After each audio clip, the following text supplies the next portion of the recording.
Hello, we are heading right into our spring equinox festival of Ostara this coming Thursday. So today I'm feeling the mood of a seasonal reading. I've done one of these before on my channel. It may have been maybe the first reading I've done for the channel.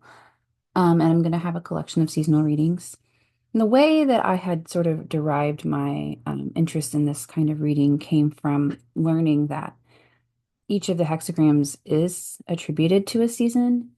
And so you can divide all 64 into four equal stacks that each are full of hexagrams that sort of have the move, the change vibe of that season that it goes towards. And so I have my deck divided into four stacks here, and I will be drawing a card from each stack. I'm going to draw first a spring card and then a summer card. And that will be giving us sort of a sense of what kind of spring we are arriving in and how is that spring moving us into summer. And so what will be the feeling of that movement or the way you can position yourself within that, the changes that are happening from spring to summer. Then I will draw two cards for fall and winter. And this is actually the the idea or inspiration I had to do two that are about the kind of external seasonal environment and two that are about the internal seasonal environment, and just sort of this idea that the internal actually mirrors or is an inverse of the external. So we're having we're getting a picture through this reading of both our internal state moving through this season and the season that we're moving within, that is moving around us. So I guess we can get started. First, I would like to call the elements. Fire, arousing force of the east. Air, penetrating force of the southeast. Sun, perceptive force of the south. World, embracing force of the southwest. Water, blissful force of the west. Heaven, creative force of the northwest.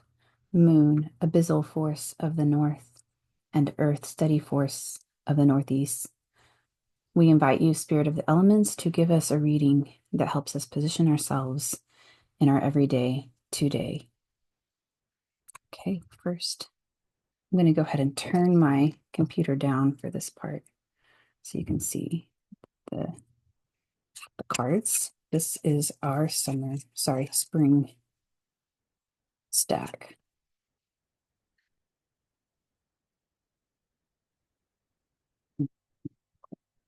It might be hard to shuffle this way, but do it that way. And let's do this. Oh, this one felt right. I don't know. You can see that. This is hexagram 17, following. I recently did a hexagram pair analysis that included this one. So if you want some in-depth look at following, you should definitely check out that video. I might be able to link it for you in the description. Just a read of it. Persistence in accordance with the rhythms of nature's clock. The sun has set and it is time to take a rest in peaceful knowing that you have done the work for the day. Success can be found in giving up yourself freely to the way of night and day. And in this card, you have the water over fire elements. And that will be our spring card. And this is our summer stack. All cards that are attributed to summer.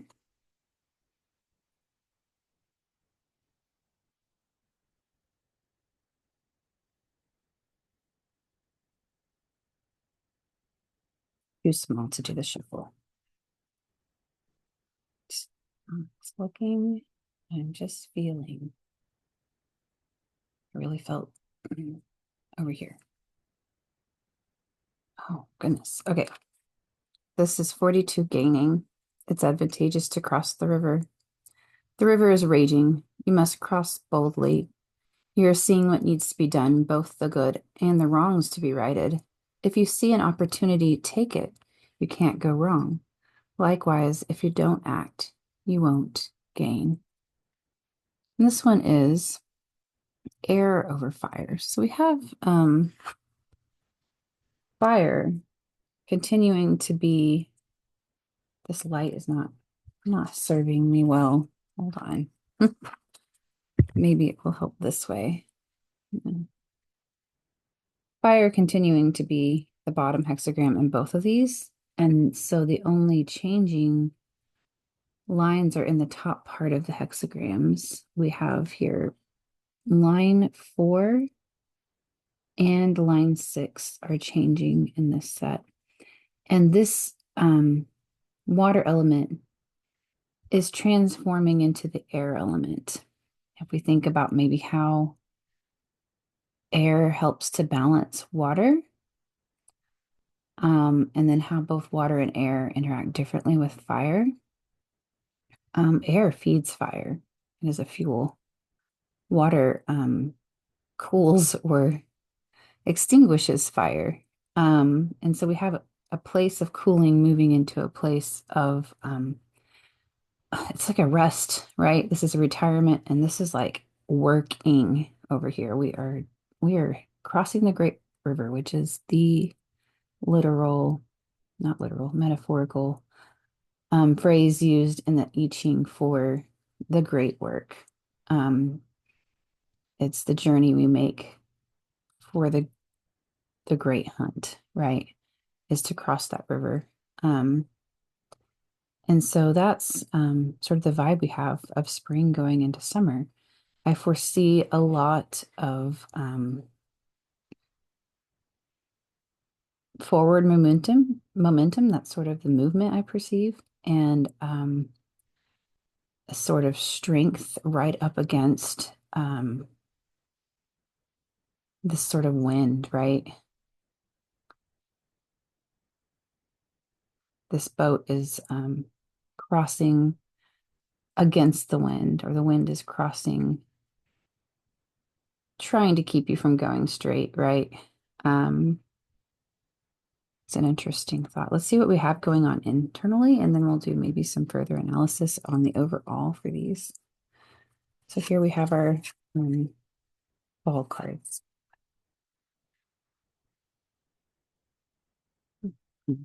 Put those back out after.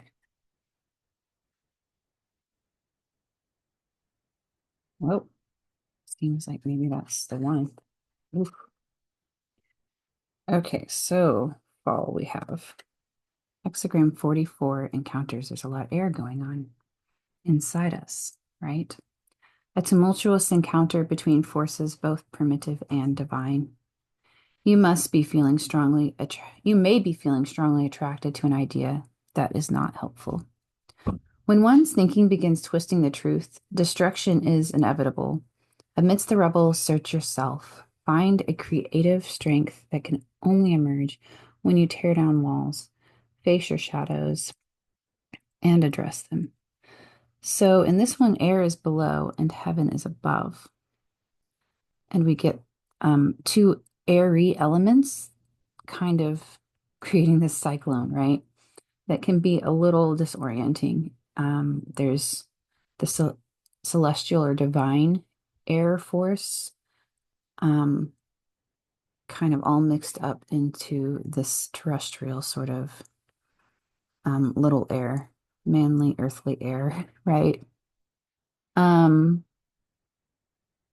so that's what I see here for the fall.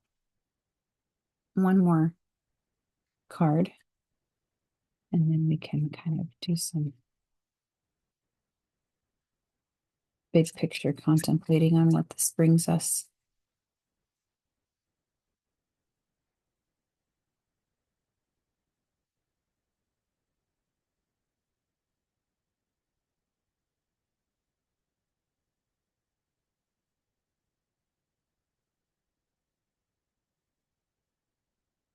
Hmm, very interesting.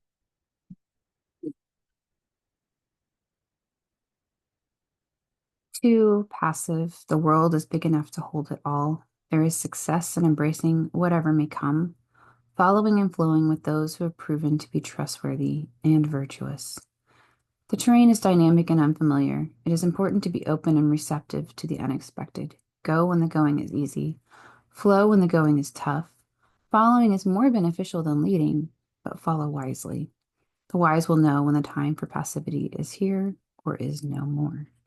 So internally, we have this heaven and air element transitioning, being completely balanced, utterly balanced by the passive. Every line, these are all solid lines except the bottom, is changing into an open line, except for the bottom one, right? So that's 5 changing lines, putting us fully here. Internally, we are being guided to this passive place. Let that cyclone sweep you right away. Let it take you where it's going to take you. There is a fated kind of chaos at work, but if you can just flow rightly, I guess is the flow wisely with it, you will end up someplace that you're supposed to be. That is this internal sort of sweeping vibe that I get. I'll go ahead and bring my camera back up here and just pull up a little bit of text on these for us to contemplate. So firstly, let's look again at our spring and summer, very pink. And we will go with 17 following.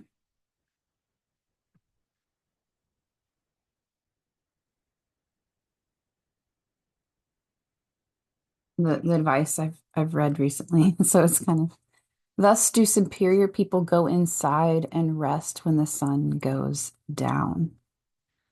Sort of like rise and set with the sun.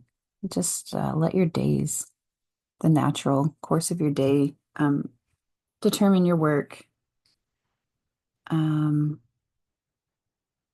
The Junzi retires toward the twilight of the day. And then we talked about the lines here being the 4th and the 6th. So let's look a little bit at that.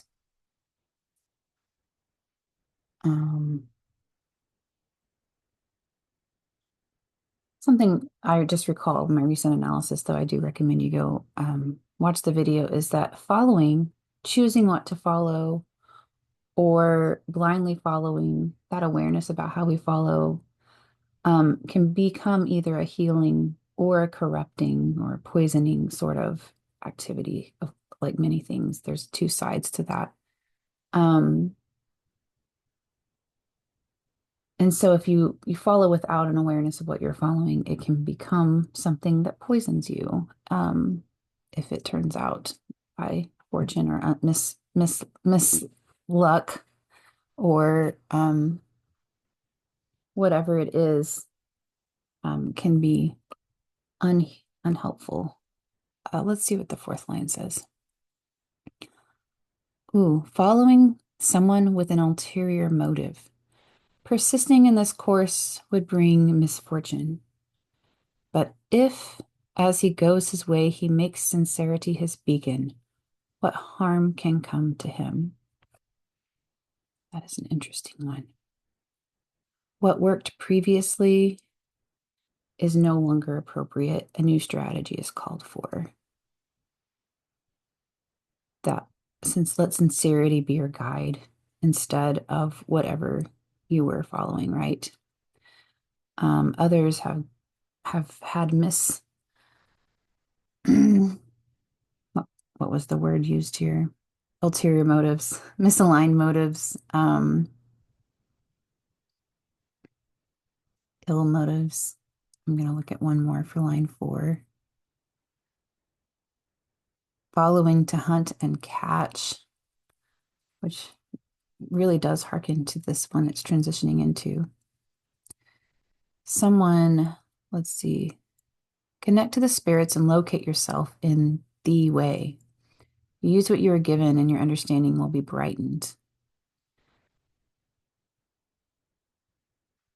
Um,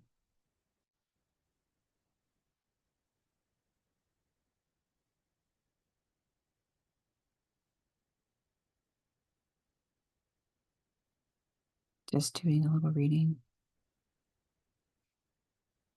I want to look at line 6 before I continue to make inferences about what this means. But sometimes I look at that line, the first line that's changing, as a sort of past line, a place where we have been. So perhaps you have been in a sort of trap, right?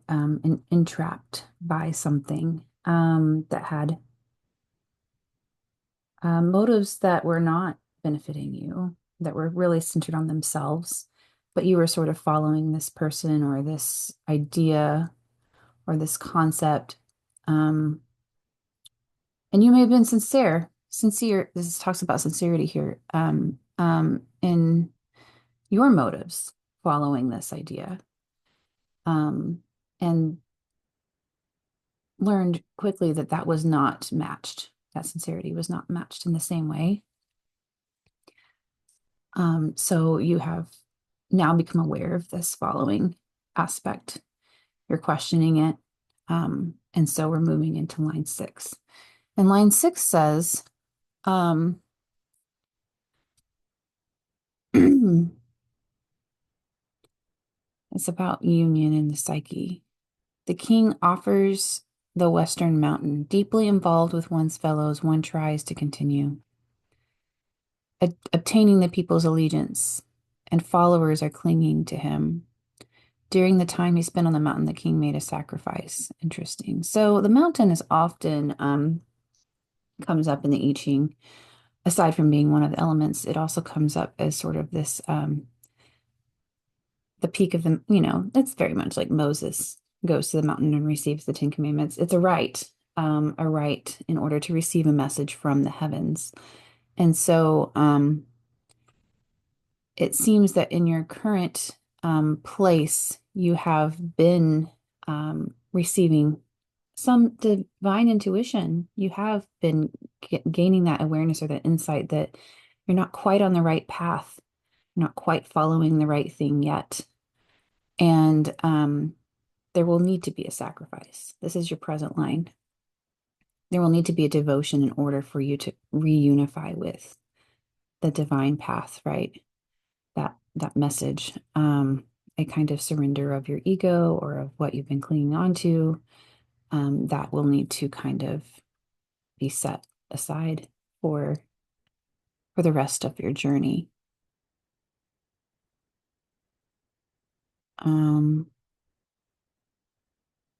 I'm reading just to see if there's anything else I want to share on this one. I feel like this is a really good picture of where we're at. I'm going to go on to read a little bit more about 42 gaining, because that's what we have to look forward to. That's what we're moving into. That will be the harbinger of our summer and summer. So I'm very much looking forward to summer.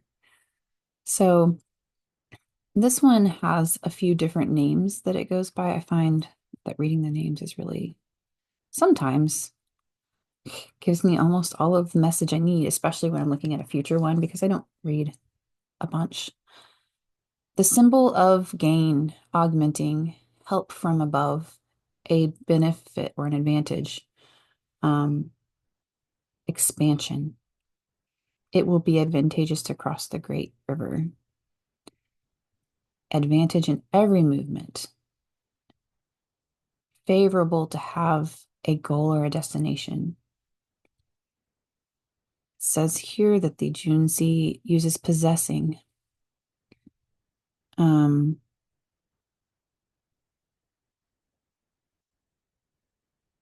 When the Junzi sees a good deed, he improves his own at once. When he realizes he is making a mistake, he corrects it immediately. Take to good when they see it and correct what faults they have.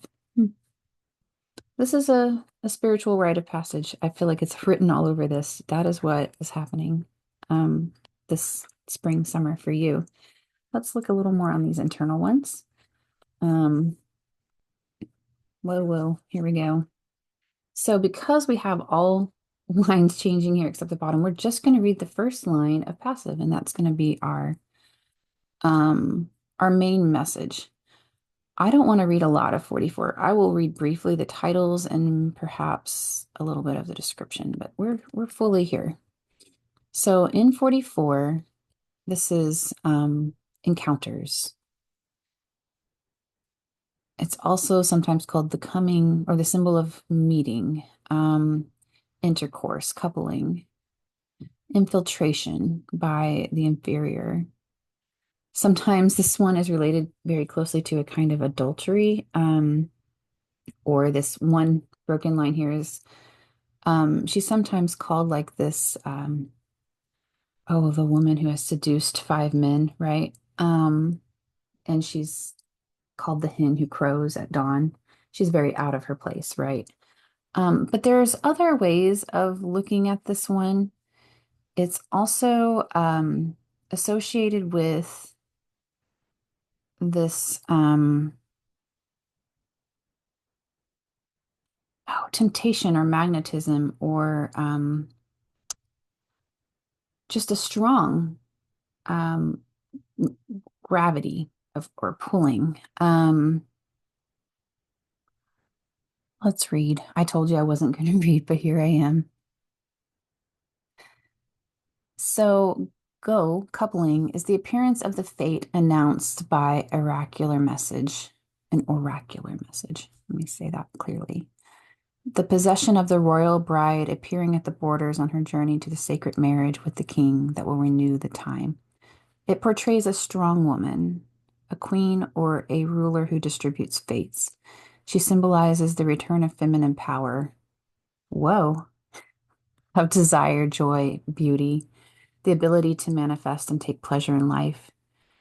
So, you can see how there's a lot of mixed messages. So I just read some pieces from two different sources. One that portrays her as this very magnetic feminine power, this queen, and one that portrays her as this adulteress, right? The seducer. And I think that it's important to kind of recognize that some culturally forbidden images might be at play here and may not always be shed in the most true to nature light. Which side of that message is the truest? And I think it's important in this one to sort of recognize that those forces that pull us off balance, that seem cyclonic, right? Often bring us clear a path for a new fate or a new journey that we might not have seen if we hadn't let ourselves get kind of twisted up in it. Um, that that's okay. And let's go ahead and go on to our hexagram 2 here. This is where we're at, hexagram 2, and this is our internal state. Oh, I found the wrong page. Let me see here. The magnetic is one of the titles for this. The receptive, submission, the field, the flow, responsive, the bearer.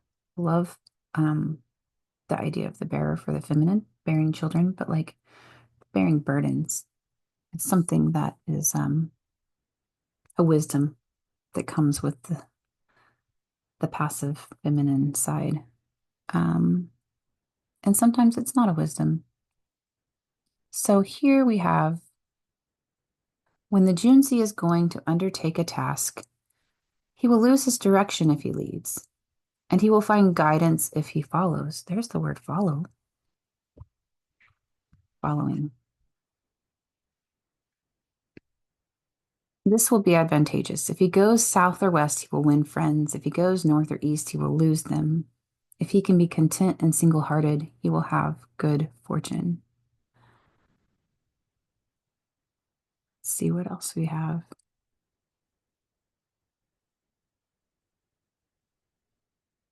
The superior man supports men and things with large virtue, carries The superior has breadth of character, carrying the world, displays the highest virtue by embracing all things. The attitude of the earth is receptivity. Thus do leaders support people with rich virtue. Okay, that light is not helping us, is it? So this is sort of the advice to the superior that comes with this one.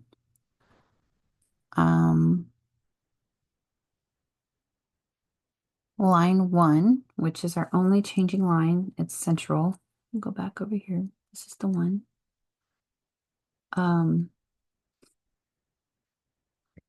We see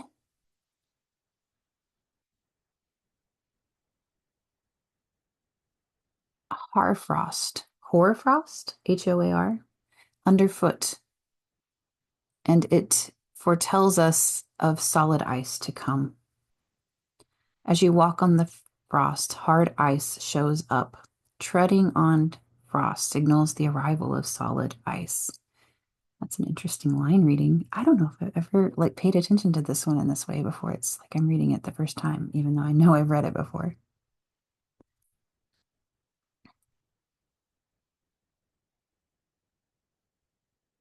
This image is sort of like the beginning of an impasse. Interesting.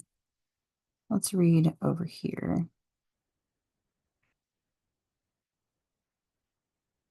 This one says, treading the frost, accumulates and hardening the ice. The marriage time draws near. The new time is coming. The situation feels confused and uncertain.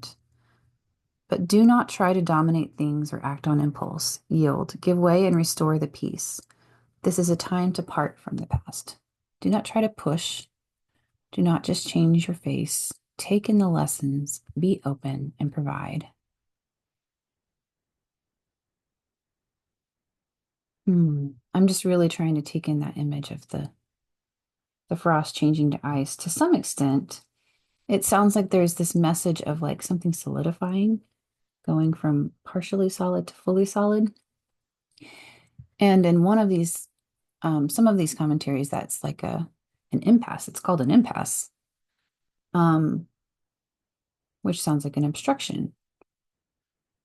But if you were walking across a lake, for example, it would actually be a beneficial thing, which we're crossing a river maybe that's frozen. You'd really want that to be very frozen. So I'm just sort of sitting with that.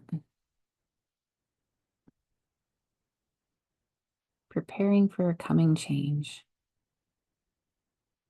Yeah. I think that what I said about this earlier is that there is this sort of dangerous feeling happening here that's starting to shift. It may be almost already completely shifted into this sort of flowing place of treading, but following, not a leading, a following movement towards something that feels really important, really the future capture of a hunt, right, that you've been on for a long time. I think that's kind of the overall feel I have from these. So I hope that's helpful to you.